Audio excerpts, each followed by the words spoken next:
우리에게 주시는 하나님의 말씀은 신약 성경 요한복음 5장 2절로 9절과 마태복음 4장 18절로 20절까지의 말씀입니다. 하나님의 말씀을 제가 봉독해 드립니다. 예루살렘에 있는 양문 곁에 히브리 말로 베데스다라 하는 못이 있는데 거기 행갓 5이 있고 그 안에 많은 병자, 맹인, 다리 저는 사람, 혈기 마른 사람들이 누워 물의 움직임을 기다리니 이는 천사가 가끔 못에 내려와 물을 움직이게 하는데 움직인 후에 먼저 들어가는 자는 어떤 병에 걸렸든지 낫게 되밀어라. 거기 38해 된 병자가 있더라. 예수께서 그 누운 것을 보시고 병이 벌써 오래된 줄 아시고 이르시되 네가 낫고자 하느냐? 병자가 대답하되 주여 물이 움직일 때에 나를 못에 넣어주는 사람이 없어 내가 가는 동안에 다른 사람이 먼저 내려가나이다. 예수께서 이르시되 일어나 내 자리를 들고 걸어가라 하시니 그 사람이 곧 나아서 자리를 들고 걸어가니라. 갈릴리 해변에 다니시다가 두 형제 곧 베드로라 하는 시몬과 그의 형제 안드레가 바다에 금을 던지는 것을 보시니 그들은 어부라. 말씀하시되 나를 따라오라. 내가 너희를 사람을 낚는 어부가 되게 하리라 하시니 그들이 곧 그물을 버려두고 예수를 따르니라. 아멘.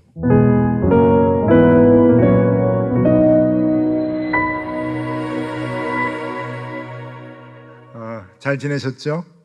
예, 오늘 이렇게 또 모여서 예배 함께 하나님께 예배하게 되어서 너무 기쁩니다. 매주일 그저 꿈만 같다 하는 생각이 듭니다. 오늘 아침에는 또 비도 부슬부슬 왔는데 하나도 걱정이 안 되고 우산도 가져오지 않고 이렇게 예배당까지 왔습니다. 이것도 얼마나 감사한지 모르겠습니다. 우리 지난주에 이곳의 이름을 갈릴리 성전으로 정했다라고 광고를 드렸습니다. 그래서 우리에게 예배 처소가 이제 두 곳 생겼는데 하나는 덕소의 베데스다 성전과 그리고 아일랜드 캐슬 이곳에 갈릴리 성전 이렇게 두 곳의 예배당이 생겨서 오늘은 이 베데스다와 갈릴리에 대한 이름을 우리가 늘 이제 기억을 하면서 그 의미가 무엇인가 하는 것을 생각해 보고자 합니다. 갈릴리 성전에 들어오실 때마다 생각나게 되고 또 베데스다 성전에 우리가 방문할 때마다 그 의미를 생각하는 그러한 내용이 되면 좋겠고 또 우리가 그렇게 성전을 늘 이렇게 방문하고 드나들면 참 좋겠습니다. 처음에는 그저 그 우스갯소리로 베데스다 성전이 있는 곳이 사우나이기 때문에 베데스다 연못 같아서 베데스다라고 이름을 지었다라고 그 말씀을 드렸죠. 그리고 여기 갈릴리도 북쪽에 있는 큰 물, 여기가 워터파크이기 때문에 갈릴리로 정했다라고 이제 말씀을 드렸지만 사실 그것이 이렇게 주된 이유는 아닙니다. 더 큰 의미가 있는데 오늘 그 의미를 같이 생각해 보려고 합니다. 먼저 베데스다인데요. 이 베데스다는 예루살렘 그 성 안에 북쪽에 있는 작은 연못입니다. 작은 연못은 아니고 그래도 꽤 이제 커서 사람들이 모여서 병 고치기를 원하는 그러한 그 병원과도 같은 역할을 했던 장소다라고 생각을 하시면 되는데 이름의 뜻은 자비의 집, 은혜의 집이라는 뜻입니다. 38년 된 병자가 이곳에서 병 고치기를 원하는 마음으로 다른 환자들하고 같이 모여 있었는데 그 이유는 오늘 본문의 말씀과도 같이 천사가 가끔 내려와서 물을 움직인다. 그래서 물이 동하게 되면은 빨리 들어가는 사람이 병이 낫게 된다고 하는 아마 그런 전설이 있었던 것 같습니다. 아마 그 전에 한두 명 또 병이 낫던 일은 있었겠죠. 그래서 환자들이 많이 모여서 물이 움직이기를 기다렸던 곳이 베데스다인데 이 38년 된 환자는 일어나지를 못하기 때문에 남들보다 뛰어가지를 못하죠. 그래서 빨리 물에 들어가는 것은 거진 불가능합니다. 여러 환자들이 모였을 텐데 다른 데가 조금 이렇게 몸이 이상이 있는 반면에 다리가 튼튼한 환자들도 많이 있었겠죠. 그러니까 달려가는 데는 무리가 없었던 환자들한테 늘 이 38년 된 일어나지 못하는 환자는 불리할 수밖에 없는 겁니다. 그러니까 빨리 달려가지 못하고 경쟁에서 항상 밀리게 되고, 그래서 몸만 아픈 게 아니라 자기를 데려다 준 사람이 없다고 얘기하니까 마음까지 아프게 되는 이제 그러한 모습을 이 38년 된 병자는 가지고 있었을 것입니다. 그런데 그곳에서 예수님을 만나게 되죠. 예수님께서 네가 낫고자 원하느냐 그랬더니 낫고자 원합니다. 그런데 나를 데려다 줄 사람이 없습니다. 예수님이 내 자리를 들고 걸어가라 하셔서 병을 이제 고침을 받는 사건입니다. 요한복음 5장 8절 9절 말씀 읽어드립니다. 예수께서 이르시되 일어나 내 자리를 들고 걸어가라 하시니 그 사람이 곧 나아서 자리를 들고 걸어가니라. 자, 베데스다라고 하는 은혜의 집, 자비의 집에서 이 환자는 지금 은혜를 받았습니다. 그리고 자비를 얻게 됩니다. 그런데 여기서 중요한 것이 있는데 이것은 내 자리를 들고 걸어가라. 그러니까 병이 나음받은 것이 중요한 것이 아니라 나음을 받고 난 뒤에 자리를 들고 걸어가는 그 모습이 이 요한이 써주는 메시지에서 아주 강렬하게 우리에게 주고 있습니다. 이 사람이 앉아 있었던 자리는 어떤 자리인가라고 하면은 아픔의 자리이죠. 병이 있어서 일어나지 못하는 그 아픔의 자리가 이 사람이 갖고 있었던 자리인데, 또 하나가 어떤 자리인가 하면은 경쟁의 자리입니다. 38년 동안 물이 움직이기를 기다리고 물이 움직이면은 빨리 들어가야 되는데 늘 그 경쟁에서 밀려서 안타까워하는 그 경쟁의 자리, 그리고 일어나지 못하는 불완전한 자리, 그 자리에서 이제 주님께서 이 자리에 삶의 자리를 옮겨주십니다. 온전한 삶의 자리로 옮겨주시는 거죠.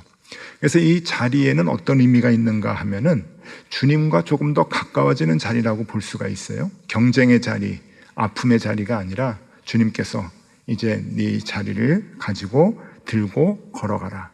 물론 자기 이부자리 같은 돗자리겠죠. 그러나 자리가 그런 의미만 있는 게 아니잖아요.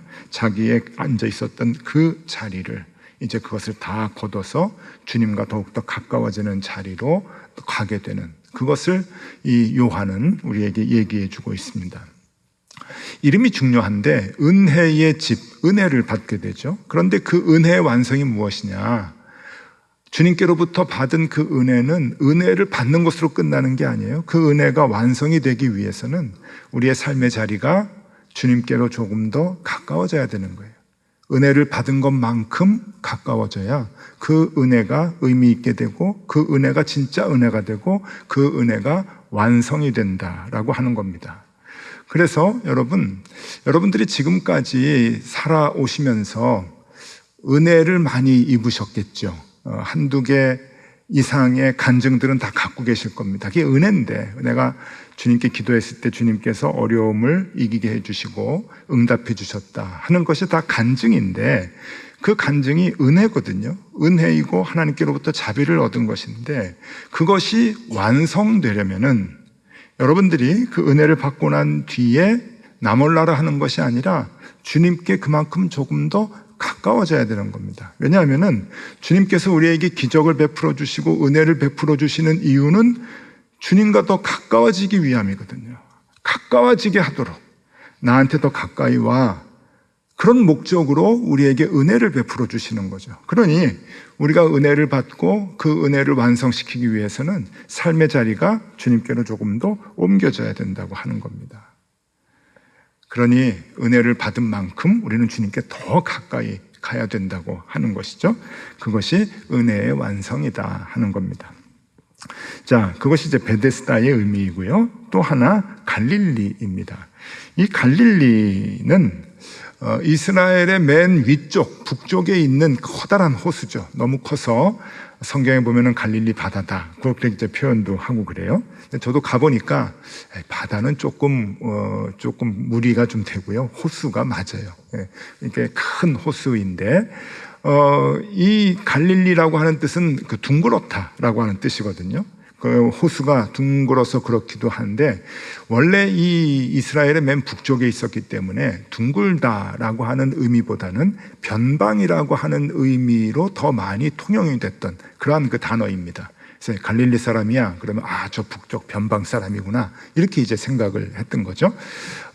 예수님께서도 이 갈릴리 호수 근방에 있는 나사렛이라고 하는 자그마한 마을에서 태어났고, 그리고 예수님의 모든 사역의 대부분은 갈릴리 지역에서 행해졌습니다.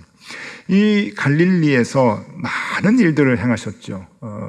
특히 중요한 일들 보면은 오병이어의 기적도 갈릴리에서 행하셨고, 그리고 풍랑을 잔잔케 하시고, 또 물 위를 걸어오시고 하는 모든 것들이 다 갈릴리에서 이루어졌던 사역들, 모습들입니다. 그런데 여러 가지 그러한 기적과 이적들, 사역들 가운데서 제일 중요한 것이 무엇이냐? 갈릴리에서 행하셨던 일 중에 제일 중요한 것이 무엇일까 하면은 제자를 부르신 것이 제일 중요한 사역이라고 볼 수가 있죠.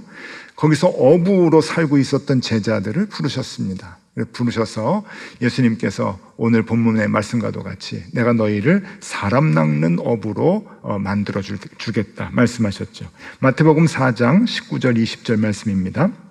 말씀하시되 나를 따라오라, 내가 너희를 사람을 낚는 어부가 되게 하리라 하시니 그들이 곧 그물을 버려두고 예수를 따르니라. 원래 이 고기를 잡아서 먹고 살았던 어부들이었습니다. 그런데 그 어부들에게 내가 너희를 사람 낚는 어부로 만들어 주겠다라고 그 유명한 말씀을 하셨죠. 그래서 제자가 됩니다. 우리는 예수님이 제자를 부르실 때, 베드로, 요한 이렇게 부르실 때 다 어부들을 불러서 사람 낚는 어부로 만들어 주셨거니 생각을 하는데, 맞습니다. 사람 낚는 어부로 만들어 주셨는데 우리가 자꾸 잊어버리는 게 있습니다. 사람 낚는 어부, 그러니까 그리스도의 제자가 되기 위해서, 참된 제자가 되기 위해서 우리가 놓쳐서는 안 되는 전제 조건이 하나 있는데, 그것이 뭔가 하면은 그물을 버리는 일입니다. 그물을 버리는 것. 그러니까 주님의 제자가 되기 위해서 가장 중요한 것은 따라가는 게 아니라 그물을 버리는 거예요. 그물을 버리지 않고 따라가면 제자가 아닙니다. 그런데 반드시 제자가 되기 위해서 필요한 것은 그물을 버리는 거죠. 그 그물이 뭡니까? 제자들에게 있어서는 생업, 그리고 삶의 모든 기반, 그리고 자신이 이 땅에서 이루고 있는 그 많은 것들, 또 어떻게 보면 욕심이라고 볼 수도 있겠죠. 이런 것들을 내려놓는 겁니다. 그리스도의 제자가 되기 위해서 가장 필요한 것, 조건, 그것은 그물을 버려두고 주님을 쫓아가는 것이다 할 수가 있죠. 그래서 갈릴리라고 하면은 제자를 부르신 곳, 참된 제자가 되기 위해서 필요한 것은 그물을 내려놓는 것. 완성, 제자의 완성은 나의 욕심을 내려놓는 것이다. 그렇게 보면 좋겠습니다. 자, 베데스다 기억하세요? 베데스다, 은혜를 받는 곳이죠. 은혜 받는 곳. 은혜의 완성은 무엇이냐? 은혜의 완성은 자리를 옮기는 것이다. 주님께 더 가까이 가는 것, 자리를 옮기는 것이다. 갈릴리는 제자로 부르심을 받은 곳이죠. 제자의 완성은 무엇이냐? 부르심의 완성은 무엇이냐? 나의 것을 내려놓는 것, 욕심을 내려놓고 그물을 내려놓는 것. 여러분, 이 두 가지면 충분합니다. 이 두 가지. 그래서 여러분이 이제 갈릴리 성전에 오셨어요. 갈릴리 성전에 오시면 한 번 들어오고, 두 번 들어오고, 세 번 들어오고 할 때마다 아이고 좋다, 불도 좋고 번쩍번쩍하다, 예배드리기 편해서 좋다, 애들도 가까이 있어 좋다, 그렇게만 생각하지 마시고 한 번 들어올 때마다 조금 더 버려야 됩니다. 또 한 번 들어올 때마다 조금 더 버리셔야 돼요. 갈릴리에서 제자로 부르심을 받기 위해서, 그 제자의 완성이 되기 위해서 우리는 조금씩 더 나의 그물을 내려놓고 버려야 되는 훈련이 필요합니다. 바라건대 이곳에서 그런 모습들이 나타나면 좋겠습니다. 물론 저부터 욕심들을 내려놓고, 내 그물을 내려놓고, 세상의 모든 가치관들을 내려놓고 주님과 동행하기를 바라는 그 마음이 우리에게 많이 생겨나면 좋겠습니다. 또 베데스다 성전에 가서 베데스다 성전에 들어갈 때마다 그 의미를 깨닫고, 내가 은혜를 받았는데 그 은혜에 따라서 내가 삶의 자리를 주님께로 조금 더 가까이 가면 좋겠다. 그 베데스다 성전에 발을 디딜 때마다, 디디는 횟수만큼 주님께 조금씩 더 가까이 가는 우리가 되면 좋겠다. 그렇게 변화되는 우리가 되면 좋겠다 생각을 합니다. 여러분, 이름 잘 지었죠? 부담이 많이 되시는 그런 얼굴이신 것 같은데, 저하고 신앙생활 하시려면 부담 팍팍 가지셔야 됩니다. 갈릴리 오실 때마다 한 번씩 내려놓으시고, 베데스다 방문할 때마다 조금씩 주님께 가까이 가는 그런 우리 교인들이 되면 좋겠습니다. 그래서 이게 시간이 지나면, 여러분, 우리가 예수님을 만난 시간이 길면 길수록 그만큼 더 가까워져야 되고 그만큼 더 많이 버려야 됩니다. 이게 성숙이에요. 이게 그리스도의 장성한 분량이거든요. 어린아이의 일을 버리는 것이 그리스도의 장성한 분량이죠. 이것이 되지 않으면 여러분, 우리가 아무리 10년, 20년, 30년 평생 주님을 따라다닌다고 해도 주님께 부담만 되지, 여러분, 우리가 주님의 제자가 될 수가 없습니다. 그러니 시간이 지날수록 거기에 맞는 그 모습을 우리가 갖춰야 합니다. 여러분, 사람들도 나이를 먹으면 나이값 해야 되죠. 나이값 못하면은 본인도 힘들고 주변 사람도 굉장히 괴롭습니다. 아이가 커서 청소년이 되고 청년이 되면은 청소년 때는 청소년의 모습이 있어야 되고 청년 때는 청년의 모습이 있어야 됩니다.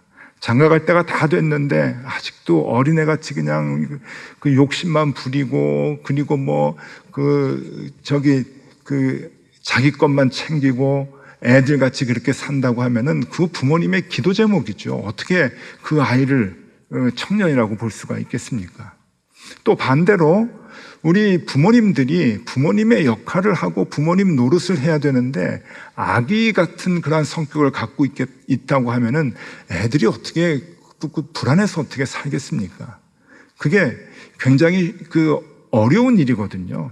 다 가정이 망가지는 일입니다. 그러니까 나이에 맞는 그 역할을 가족들이 다 해야 그것이 편안한 거죠. 이 문제를 가장 잘 다룬 그 영화가 하나 있는데 아마 여러분들께서 보신 분들이 많이 계시리라고 여겨집니다. 오늘은 그 영화 얘기를 좀 해볼까 하는데요. 벤자민 버튼의 시간은 거꾸로 간다라고 하는 영화입니다. 80세 노인이 태어나요. 아이가 낳는데 80세 노인의 모습으로 나옵니다. 그래서 이 80세 노인이 점점 나이를 거꾸로 먹어서 갓난아기가 돼가지고 죽는 그런 그 내용이에요. 이게 불가능한 일이죠. 이제 설정인데 여기에서 이제 많은 메시지를 주려고 하는 거죠. 많은 분들은 이걸 오락영화로 보고 그리고 또 공상영화로 그렇게 이제 생각을 하는데 저는 이 영화를 보고서 2008년도에 개봉한 영화인데 이 영화를 보고서 굉장히 충격을 좀 많이 받았어요. 삶과 죽음에 대한 메시지가 아주 정확했고 그리고 나이 든다고 하는 것이 무엇인가 하는 것에 대한 많은 생각을 해주게 했던 그런 그 작품입니다. 원래 이것은 그 1922년도에 나왔던 소설을 원작으로 한 영화인데 제가 영화가 너무 충격적이어가지고 책도 사가지고 봤거든요. 원작을 봤는데 원작은 되게 재미없어요. 영화가 훨씬 더 각색을 잘하고 의미 있게 이제 그 영화 이야기를 이제 꾸몄는데 그래서 영화를 중심으로 여러분들에게 좀 말씀을 드리려고 합니다. 이 영화를 보면은요, 브래드 피트라고 하는 그 배우가 그 주인공 역을 맡았는데, 아이가 이제 태어납니다. 아이가 태어난 장면을 좀 보여드릴게요. 태어난 이제 아이의 모습을 보면은 잘 안 보이시겠지만 이게 그 얼굴이 굉장히 주름이 많고 80세 노인이에요. 누가 봐도 노인이고 신체 조건도 이제 80세 이제 노인인 거예요. 너무 흉악하니까 이 아버지가 이 아이를 보고 괴물이라고 생각을 해요. 그도 그럴 것이 이 아이를 낳고 엄마가 죽습니다. 낳으면서 죽어요.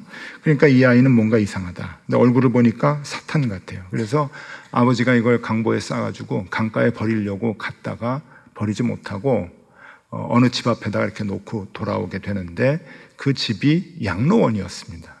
그래서 이 양로원에서 일하는 흑인 여성이 자기 아들로 삼아가지고 이제 긍휼한 마음을 갖고 이제 키워줘요.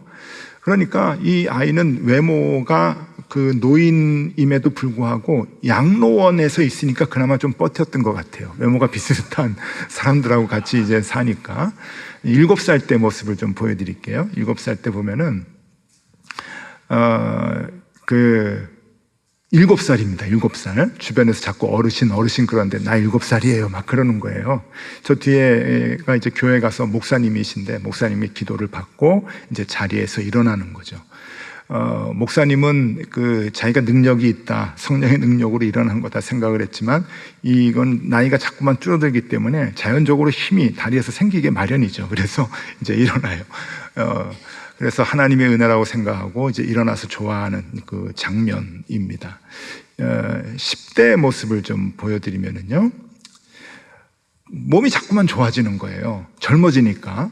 그러니까 근육이 없다가 근육이 막 생기고 머리도 조금 나오고 그러니까 20대에서 좀 너무 좋아가지고 거울을 보고 이제 막 이러는 거예요. 몸이 자꾸 변화되네. 내가 젊어지네. 이제 그러는 거죠. 그러다가 이제 또 시간이 지납니다. 20대 모습 보여드릴게요.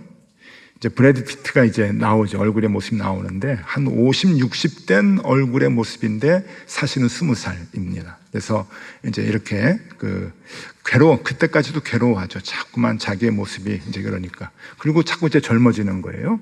그 다음에 40대 모습입니다. 40대 모습, 결혼을 하고 딸을 하나 낳았습니다. 아빠는 더 젊어 보이죠? 그 다음에 60대. 우리 권사님들, 여자 집사님들, 남편 생각하시면 안 됩니다. 지금 우리 남편 60대인데 왜 저러지 못하나 이렇게 생각하시면 안 돼요. 지금 제가 얘기하는 중요한 요지는 나이값을 해야 된다는 거예요. 나이하고 다르게 보이면 큰일 나는 거예요. 이제 60대를 저렇게 이제 살아가요. 그 다음에 70대 한번 보여드릴까요? 70대는 아이가 됩니다. 그리고 치매가 와요. 기억을 못해요. 지금 옆에 있는 사람이 아내거든요. 근데 얼굴을 못 알아봐요. 그 다음에 70대 이제 후반이 됩니다. 아내가 저렇게 이제 더 아기가 된 남편을 데리고 이제 뒤치다꺼리를 해줘요. 그러다가 80세가 돼요. 얼굴이 저렇게 됩니다. 그리고 역시 80이 넘은 아내의 품에 안겨서 생을 마감하는 이제 이러한 영화입니다. 영화의 장면에서 제가 참 의미 있게 봤던 장면을 하나 보여드리면 아까 그 가족 사진이에요. 가족 사진 한번 보여드리면은요, 다시 아내도 그렇고 벤자민이라고 하는 이 남편도 그렇고 이제 40이 넘어서 결혼을 하고 아이를 낳았습니다.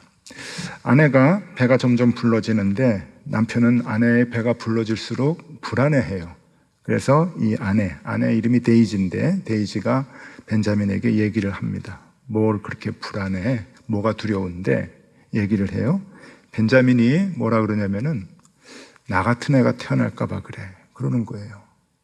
자기를 너무 잘 아니까, 그리고 너무 괴로웠으니까 나 같은 애가 태어날까 봐 내가 두려워. 아기를 낳는데 아기의 얼굴을 들춰보니까 정상에 나왔어요. 딸아이가. 정상아이가 나왔는데 아빠는 더 힘들어해요. 그러니까 또 물어봐요. 왜 그렇게 정상아이가 나왔는데 왜 그러냐? 그랬더니 벤자민이 뭐라고 그러냐면은 내가 점점 어려질 텐데 어떻게 아이에게 아빠가 될 수 있을까? 나는 점점 아기가 되고 이 아이는 정상으로 태어났으니까 점점점 어른이 될 텐데 내가 어떻게 아빠 노릇을 할 수 있을까? 그러면서 이런 얘기를 합니다. 진정한 아버지를 찾아줘 라는 말을 남기고 가족을 떠나요. 자기가 없어져줘요. 그리고 아내는 자기하고 맞는 정상적인 남자를 만나서 재혼을 하고 아이를 이제 키우게 되죠. 그런 내용이 이제 그 영화에 나오는데 이 영화를 보면서 무엇이든지 이 정상적인 게 굉장히 소중한 것 같아요. 그 나이에 맞게. 그러니까 여러분 60이 넘고 70이 넘어서 근력이 없어지고 몸이 쇠약해지고 병이 나고 그리고 기억력이 없어지고 하는 것도 아름다운 겁니다. 정상적인 거예요. 그게 성숙해지는 거거든요. 나빠지고 병드는 게 아니라 그게 성숙해지는 것이죠. 여기서 그 메시지를 주는 것 같아요. 그게 좋은 것이다. 나이를 거꾸로 먹고 젊어지고 사람들은 그걸 바라지만은 그게 삶을 굉장히 힘들게 만들고 주변을 어렵게 만드는 것이다 라고 하는 그 메시지를 계속해서 우리에게 던져주고 있습니다. 여러분, 무엇이든지 정상적으로 발전해 나가야 됩니다. 그래야 본인도 좋고 주변도 편안해집니다. 여러분, 정상적으로 발전해 나가는 것, 사람도 마찬가지고 역사도 마찬가지고 교회도 마찬가지입니다. 시간이 지나면 시간이 지날수록 성숙해져야 되는 거예요. 우리는 지금 교회를 얘기하고 있는데 교회도 시간이 지나면 시간이 지날수록 성숙해져야 되는 거죠. 하나님께로부터 은혜를 받았다? 그러면은 시간이 지날수록 은혜 받은 횟수가 많잖아요. 그러면은 주님께 더욱더 가까이 가 있는 교회가 되는 거예요. 되어야 되는 거죠. 우리 각 개인이 교회잖아요. 우리가 개인이 신앙생활을 할 때 주님께로부터 은혜를 받았다고 하면은 은혜를 받은 만큼 주님께 더욱더 가까이 가 있는 우리가 돼야 됩니다. 그러니까 신앙생활을 내가 오래 했다, 30년 했다, 40년 했다, 평생을 했다 하면은 그만큼 횟수가 자랑이 되는 것이 아니라 주님과 내가 얼마나 가까워져 있느냐가 자랑이 돼야 되는 거예요. 그걸 자랑해야 되고 그렇지 못하면 부끄러워해야 되는 거죠. 주님의 제자가 된다고 하면은 그 제자가 무엇인가 쫓아가는 게 제자가 아닙니다. 내 것을 얼마나 많이 내려놓고 내 것을 얼마나 많이 버렸느냐가 성숙한 제자의 척도라고 하는 거예요. 오래전부터 주님의 부름을 받고 제자로 동행을 했다고 하면은 그만큼 내려놓는 것이 많았어야 되는 거죠. 내려놓는 것이 없고 제자라고 주님을 오래도록 쫓아다니면은 그분 때문에 교회는 힘들어집니다. 은혜는 받을 대로 다 받았는데 주님과 더 가까워지지 못했다고 하면은 그분 때문에 교회는 어려워지는 것이죠. 그러니 여러분, 교회가 무슨 교회 때문에 욕먹는 것도 아니고 어떤 목사님 한두 분 또 개인 때문에 욕먹는 것도 아닙니다. 그저 변화되지 못한 나 때문에 한국교회가 이렇게 됐구나라고 생각하시면 정확합니다. 남 탓할 것 없이 내가 받은 은혜만큼 주님께 가까이 가 있었는가? 내가 제자로 부르심을 받은 것만큼 나의 것을 내려놓고 주님을 쫓아가고 있는가? 우리가 사순절을 보내고 있습니다. 이번 사순절에 이거 하나씩 생각하면 좋을 것 같습니다. 갈릴리 성전에 올 때 내 것을 하나씩 내려놓게 해주십시오. 베데스다 성전에 들어갈 때마다 주님과 조금 더 가까워지게 해주십시오. 그러면 우리가 예배당 올 때마다 은혜를 받고 또 성숙한 그런 그 신앙인이 되리라고 여겨집니다. 자, 베데스다와 갈릴리, 여러분 꼭 기억하시고 그러한 신앙생활을 우리가 감당하면 좋겠습니다. 고린도전서 13장 11절 말씀 읽어드리고 설교를 마치도록 하겠습니다.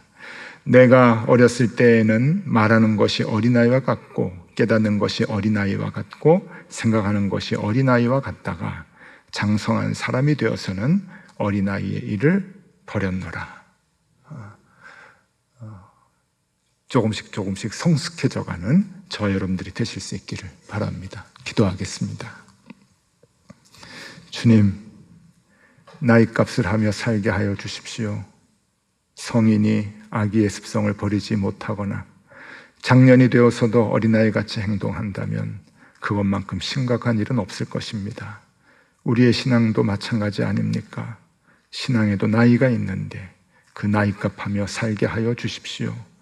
우리가 주님께로부터 받은 은혜가 큰데, 그래서 주님을 이렇게 알게 되었는데 주님께 더 가까이 가게 하여 주시고 세상의 욕심을 주님을 위해 조금씩 내려놓게 하여 주시옵소서. 예수 그리스도 이름으로 기도드리옵나이다. 아멘.